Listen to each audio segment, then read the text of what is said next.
kuasa melakukan segala perkara. Yesus ku maha kuasa.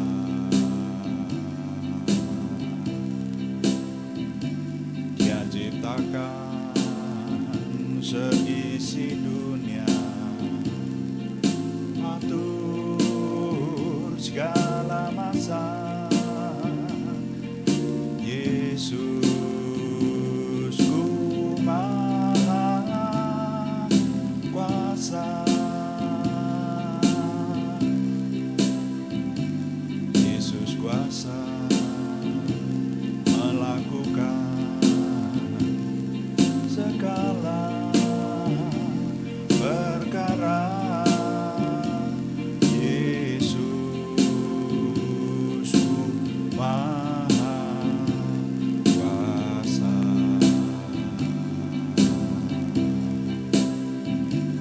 Dia ciptakan seisi dunia, atur segala masa. Yesus ku maha kuasa.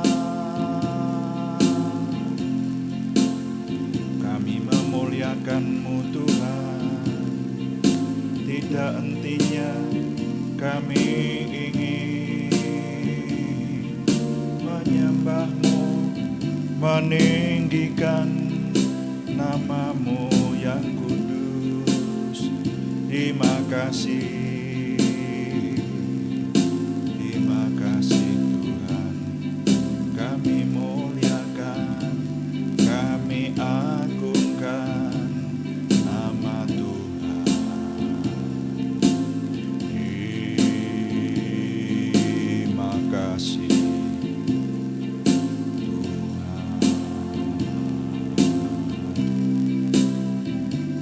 Yesus kuasa melakukan segala perkara.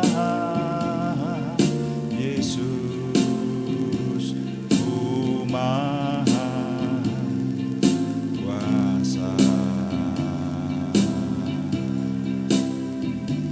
Dia ciptakan seisi dunia, atur segala masa. Yesus ku maha kuasa.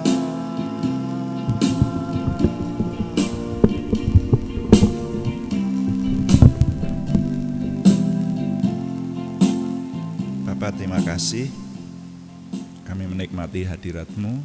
Setiap hari Tuhan memberikan kesempatan kepada kami untuk merasakan kehadiran Tuhan, dan kami menikmatinya. Kami mengucap syukur untuk semua yang Tuhan anugerahkan. Sekarang tetap kami menyerahkan Tuhan yang menolong, Tuhan memberkati, Tuhan membawa kami kepada pengenalan akan Tuhan lebih lagi, dan Tuhan membawa kami oleh karunia Roh Kudus, oleh pertolongan Roh Kudus, kami semakin merasakan kehadiran Tuhan.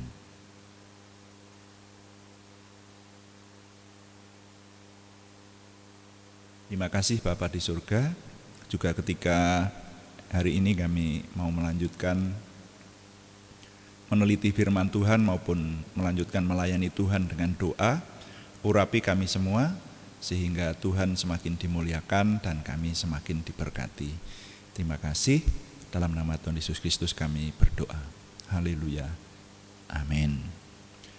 Selamat malam Bapak Ibu Saudara sekalian yang sudah bersekutu bersama dengan kami di sini. Nah, Saudara, mari kita melanjutkan meneliti firman Tuhan dan juga melayani Tuhan dengan doa. Hari-hari ini banyak kesibukan ya.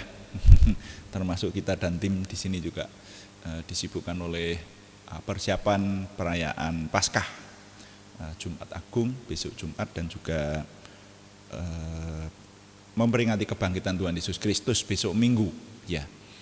Nah, mari di tengah kesibukan kita tetap melanjutkan setiap hari boleh menikmati bersekutu dengan Tuhan, dan bahkan Tuhan memberikan kepada kita rahasia-rahasia firman Tuhan yang membawa kita untuk meraih kemenangan dalam hidup ini. Kita sudah meneliti kitab Amsal, dan sekarang judul renungannya masih sama dengan beberapa puluh doa malam yang lalu. Judulnya sama dan merenungkan dari satu ayat yang sama yaitu dari kitab Amsal ya. Kitab Amsal sudah kita renungkan mulai dari pasal awal, sekarang sampai di pasal 14 ayat 12. Bunyi firman itu mengingatkan kepada kita, dan itu mendorong kita untuk mengingat lebih jauh lagi supaya kita tetap berada di jalan yang lurus sampai kepada Tuhan.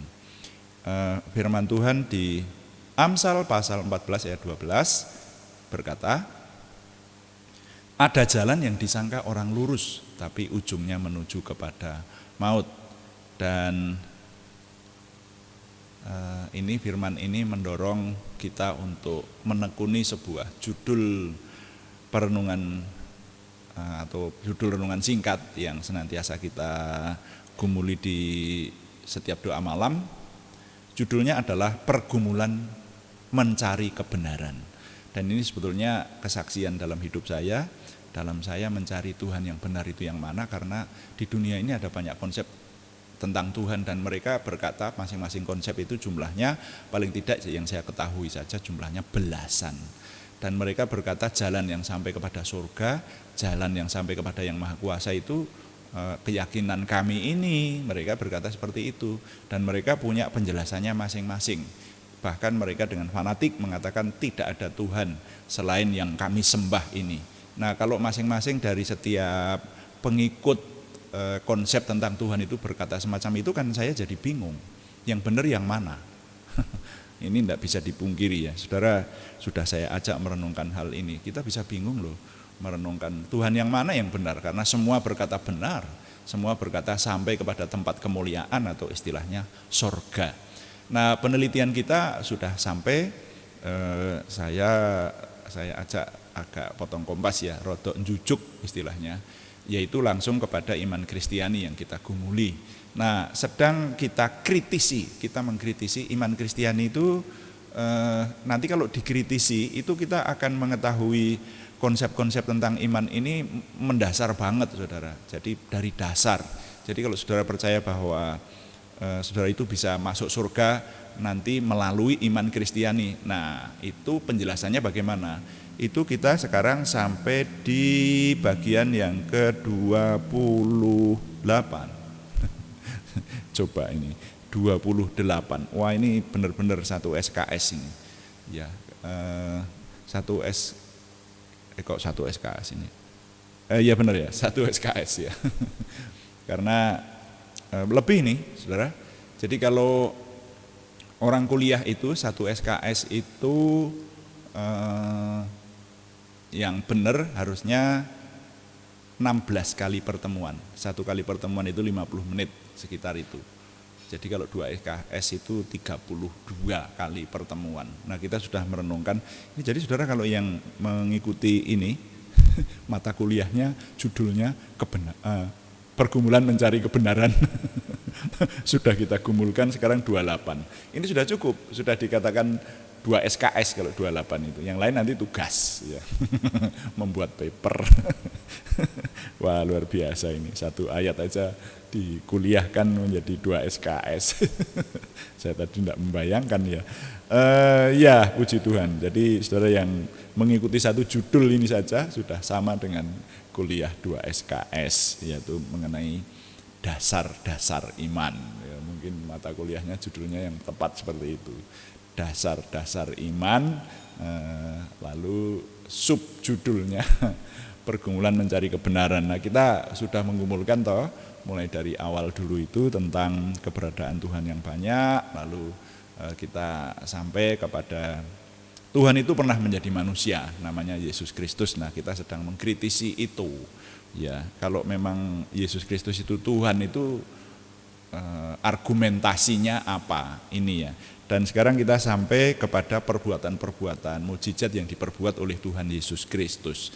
Jadi dalam hidupnya sebagai manusia, Tuhan Yesus Kristus itu melebihi nabi-nabi yang lain. Halo.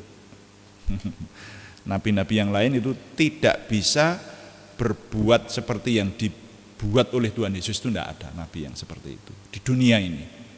Ya. Dan kalaupun ada, mungkin ada salah satu atau dua kepercayaan yang menyatakan bahwa nabi mereka atau orang-orang yang hidup diceritakan oleh kitab suci mereka melakukan hal-hal yang luar biasa gitu, mukjizat-mukjizat gitu. Tapi tetap mukjizatnya tidak bisa meniru Tuhan Yesus. Dan sumber dari sejarah itu patut kita pertanyakan, apakah itu dongeng atau sejarah. Nah, kalau Tuhan Yesus itu bukan dongeng, itu bisa dipertanggungjawabkan.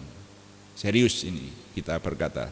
Dunia mengakui, saudara. Nah, kalau ada yang memusuhi hal ini lalu mengatakan ini bukan cerita yang sesungguhnya atau bahkan yang mengatakan sudah diubah dan sebagainya, itu biasa.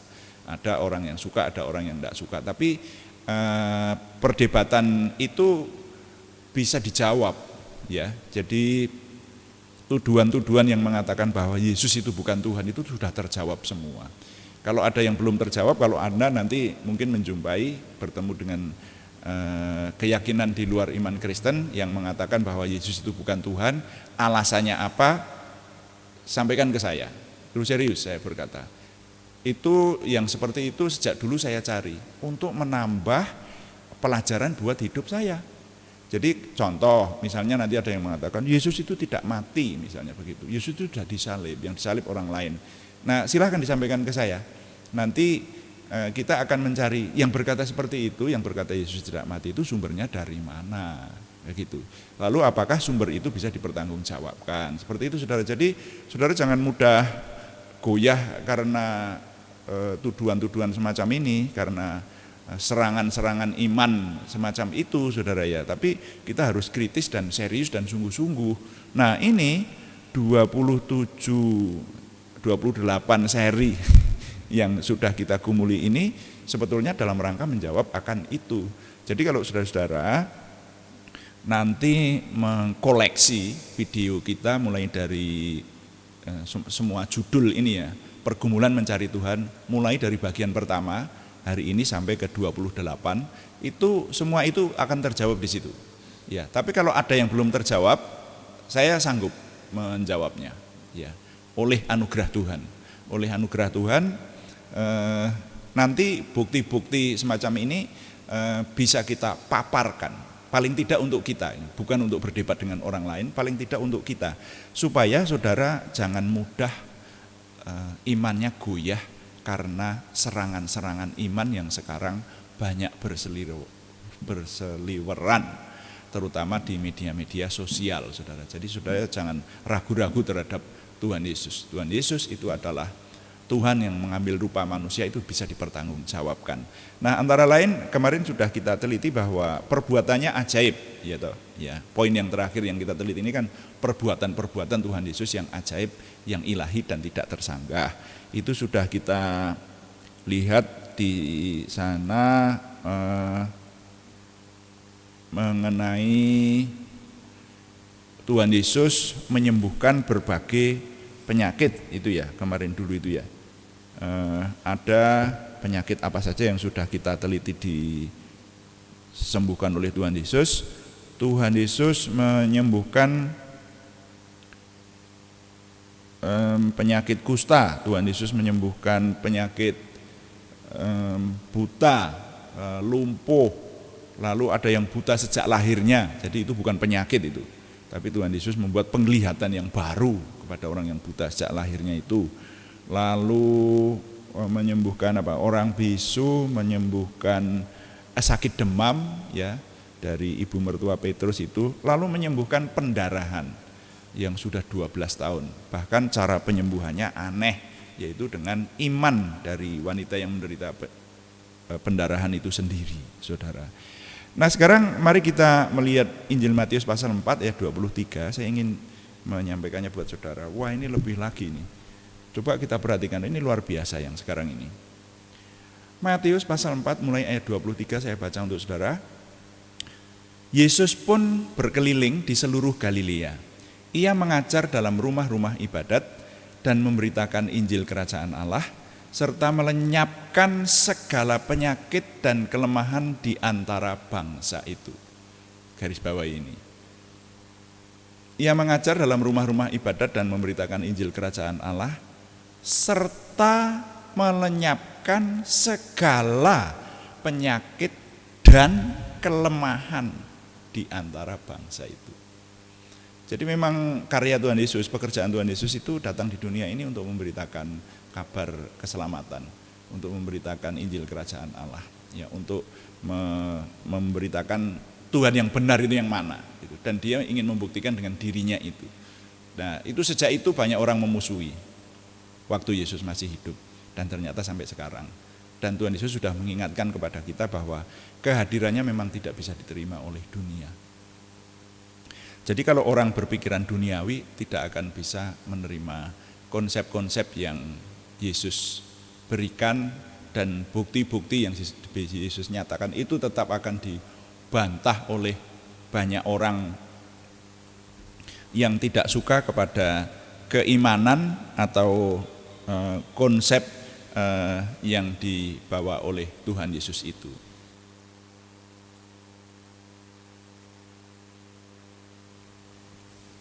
Nah, perhatikan di sini saudara, bahwa Tuhan Yesus itu dikatakan melenyapkan segala penyakit dan kelemahan di antara bangsa itu. Belum selesai membaca ini, di bawahnya akan lebih lagi. Perhatikan di sana ayat 24. Maka tersiarlah berita tentang dia di seluruh Syria, dan dibawalah kepadanya semua orang yang buruk keadaannya, yang menderita pelbagai penyakit dan sengsara, yang kerasukan, yang sakit ayan, dan yang lumpuh. Lalu Yesus menyembuhkan mereka. Maka orang banyak berbondong-bondong mengikuti dia. Mereka datang dari Galilea dan dari Dekapolis, dari Yerusalem dan dari Yudea dan dari seberang Yordan. Wah, sampai di situ pembacaan saya. Jadi sekarang ini ditekankan lagi bahwa Tuhan Yesus itu sebetulnya menyembuhkan segala penyakit. Yang kemarin kita teliti itu hanya beberapa yang dicatat oleh kitab Injil. Tapi sebetulnya kalau dicatat semua, bahkan ada ayat yang mengatakan jikalau perbuatan Tuhan itu dinyatakan semuanya, maka dunia ini tidak muat untuk mencatat perbuatan Tuhan. Iya dong. Ya, karena perbuatan Tuhan terus berlangsung toh sampai hari ini, dan oleh Roh Kudus kuasa Tuhan tetap dinyatakan. Bahkan kalau sejak dulu itu kalau dicatat itu jadi berapa buku itu. Ya, makanya dikatakan dunia ini tidak muat untuk mencatat segala perbuatan Tuhan dari awal sampai akhir gitu. Karena apa? Ya, dunia itu buatan Tuhan, ya, ada batasnya. Sedangkan Tuhan itu maha kuasa sedemikian, perbuatannya tidak terhitung, benar-benar tidak terhitung. Nah, jadi saudara, ini menekankan bahwa perbuatan mujizat yang diperbuat oleh Tuhan Yesus itu sangat luar biasa. Perbuatan Tuhan itu bukan hanya penyakit-penyakit tertentu, tetapi segala macam penyakit disembuhkan oleh Tuhan Yesus Kristus. Nah, dengan membaca dari Matius pasal 4 ayat 23 sampai 25 ini, saya berharap saudara yang sudah kita teliti dalam beberapa doa malam ini bahkan paling tidak bisa disimpulkan sementara perbuatan ajaib dan ilahi yang dilakukan oleh Tuhan Yesus Kristus itu luar biasa. Tidak bisa dijelaskan dengan kata-kata biasa. Masih lebih banyak lagi yang kemungkinan tidak tercatat dan lebih luar biasa lagi. Nah, kalau dikatakan berbagai penyakit dan kelemahan loh saudara, bukan hanya penyakit tapi kelemahan. Nah, yang disebut kelemahan itu apa? Ya banyak. Lalu penyakit di sini yang disebutkan tadi hanya lumpuh, buta, demam, bisu, tuli, pendarahan. Nah, mungkin sebetulnya kalau ditambahkan ya masih ada yang lain, kanker, stroke, apalagi penyakit-penyakit saraf, ya, batuk pilek, apalagi hanya batuk pilek, ya, virus corona, ya terpapar. Kalau dilanjutkan akan ada banyak jenis, karena berbagai penyakit dan kelemahan. Nah, dengan demikian maka saya berharap hal ini menambah kemantapan kita. Jangan sampai kita menjadi umat Kristiani yang kurang merenungkan soal eksistensi Yesus Kristus, kurang merenungkan tentang keberadaan Tuhan Yesus Kristus itu sendiri. Saya mendapati banyak anak-anaknya orang Kristen yang keluarganya itu Kristen, itu sebetulnya malah kurang begitu loh. Karena apa? Karena ya dianggap begitu-begitu aja. Sejak kecil sudah diajari oleh orang tuanya baca kitab suci ya gitu.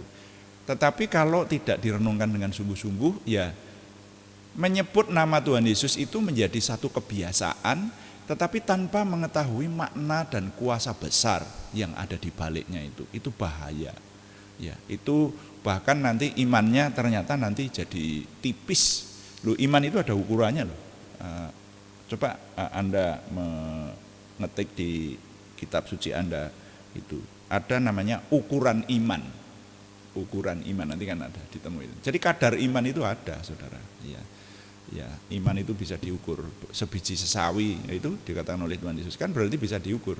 Ada yang lebih besar dari biji sesawi, mungkin seperti itu.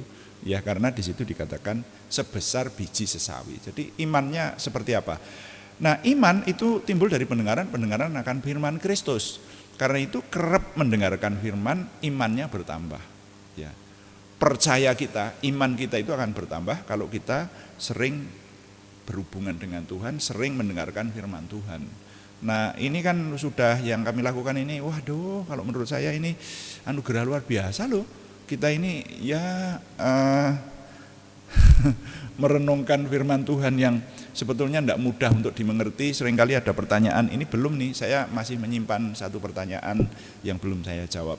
Ya, nah, kalau ada pertanyaan yang lain boleh nanti kita kumpulkan, nanti setelah seri ini selesai nanti saya ingin menjawab. Jadi pertanyaan-pertanyaan Alkitabiah, ya Alkitab itu kan ada bagian yang tidak mudah dimengerti. Nah kita sekarang meneliti satu persatu, bahkan yang doa pagi itu mulai kitab Kejadian, kita menelitinya dengan seksama, perlahan-lahan. Jadi kita nanti akan benar-benar memahami setidaknya sepanjang yang dianugerahkan kepada memori otak saya untuk menyuguhkan kepada Anda kan.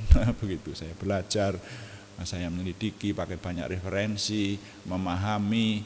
Nah, lalu kita bersama-sama mencari nilai-nilai yang baik untuk meraih kemenangan dalam hidup. Nah, ini kan anugerah ya, tinggal mengikuti saja. Makanya rajinlah mengikuti doa pagi dan doa malam, maka kita nanti akan tuntas memahami Alkitab, setidaknya versi kita, gitulah.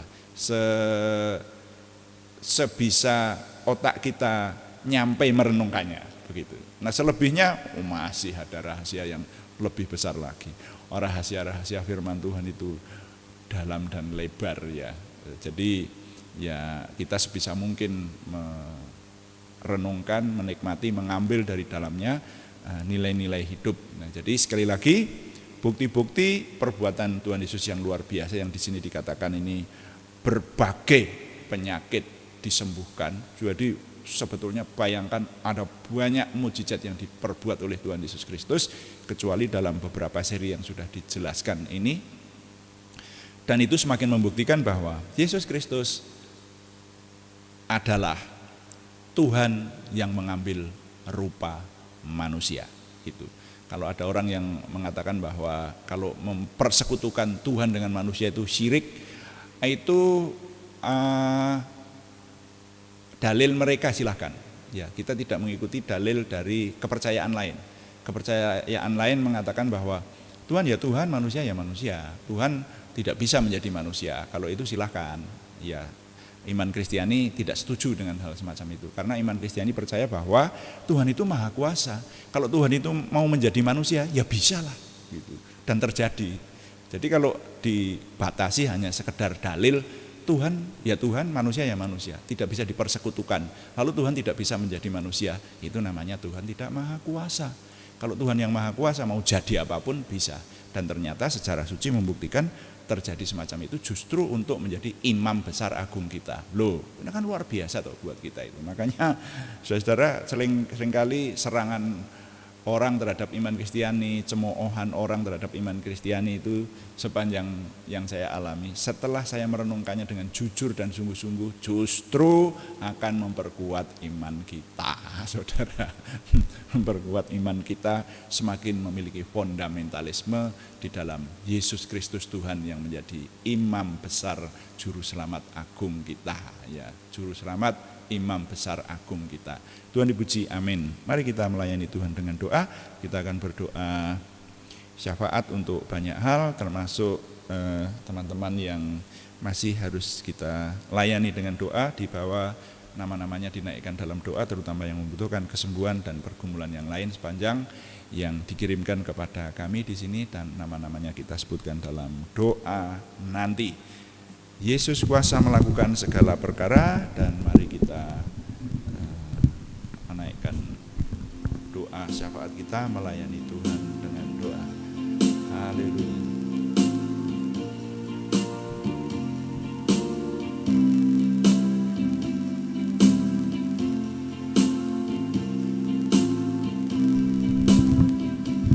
Yesus kuasa melakukan segala perkara. Yesus ku maha kuasa. Dia ciptakan seisi dunia, atur segala masa. Yesus ku maha kuasa.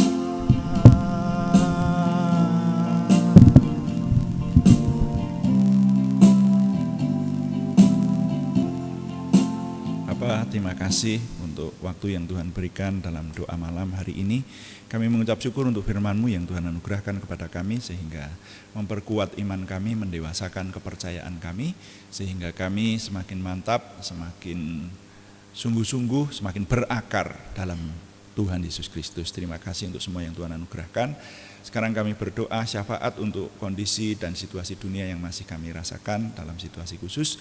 Kami mohon Tuhan yang menolong sehingga segera dapat teratasi, termasuk di tengah-tengah bangsa dan negara kami ini. Terima kasih Bapak, kami sekarang juga menyerahkan Tuhan saudara kami yang nama-namanya masih kami naikkan dalam doa syafaat kami yang membutuhkan kesembuhan dari Tuhan. Kami mohon Tuhan memberikan kesempurnaan kesembuhan kepada saudara kami yang nama-namanya akan kami naikkan dalam doa ini. Kami berseru dalam nama Tuhan Yesus Kristus, Yeshua HaMashiach. Tuhan memberikan kesempurnaan kesembuhan kepada saudara kami Aryati Wirawan, saudara kami Arni Setiawati, saudara kami Budi Suswanti, saudara kami Yohanes Sutarman, semuanya di Purwodadi, saudara kami Indah Rukmadi, saudara kami Anak Alekio Panuwibowo, saudara kami Supriyanto, semuanya di Salatiga, saudara kami Kristiningsih Joko Widodo yang ada di Yogyakarta, saudara kami Siti Rondiah, saudara kami Cahyani Bagiowati, semuanya di Semarang. Kami mohon Tuhan yang memberikan kesempurnaan kesembuhan sesuai dengan limpah rahmat-Mu dan kemurahan-Mu yang besar atas kami semua, terutama kepada nama-nama yang kami panjatkan dan juga keluarganya. Tuhan berikan ketabahan, Tuhan berikan kekuatan, Tuhan berikan damai sejahtera. Tuhan tetap menguasai, tetap melingkupi keluarga yang mendampingi, semuanya dalam damai sejahtera Tuhan. Terima kasih Bapa di surga. Dan kami juga menyerahkan saudara kami yang lain yang memiliki kebutuhan pergumulan selain kesembuhan.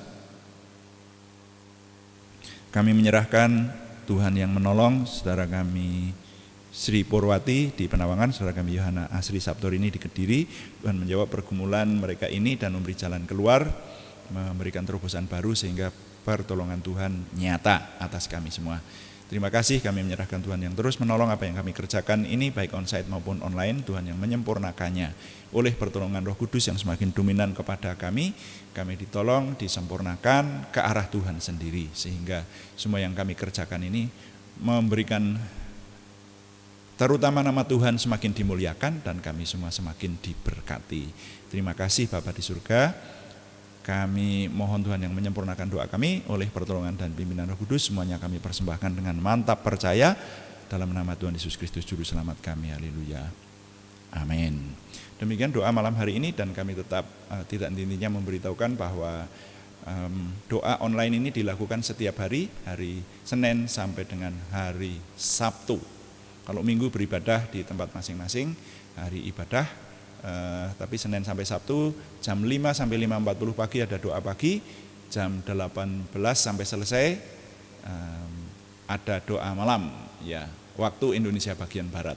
Karena itu kami mengundang dan juga berikan dukungan, like, komen, dan share, subscribe, dan juga berikan kepada teman-teman lain sehingga lebih banyak lagi yang bersekutu bersama dengan kita, lebih banyak lagi yang diberkati, diteguhkan imannya, diselamatkan bersama dengan kita sekalian. Berikan kepada keluarga, kalau ketemu dengan keluarga itu diberitahu ada doa pagi loh, yang ada orang yang saya tahu itu ini latar belakangnya kenapa kami mengadakan pelayanan online ini, karena setelah pandemi itu saya banyak ketemu orang-orang yang suka berdoa, saudaranya. Suka berdoa, terus mereka mengeluh, wah dulu saya kalau berdoa pergi ke tempat ibadah, sekarang enggak bisa ke tempat ibadah, wah pagi terus enggak bisa berdoa bersama-sama. Nah, melalui online ini kita bisa berdoa bersama-sama, seperti itu. Selamat malam, Tuhan memberkati. Amin.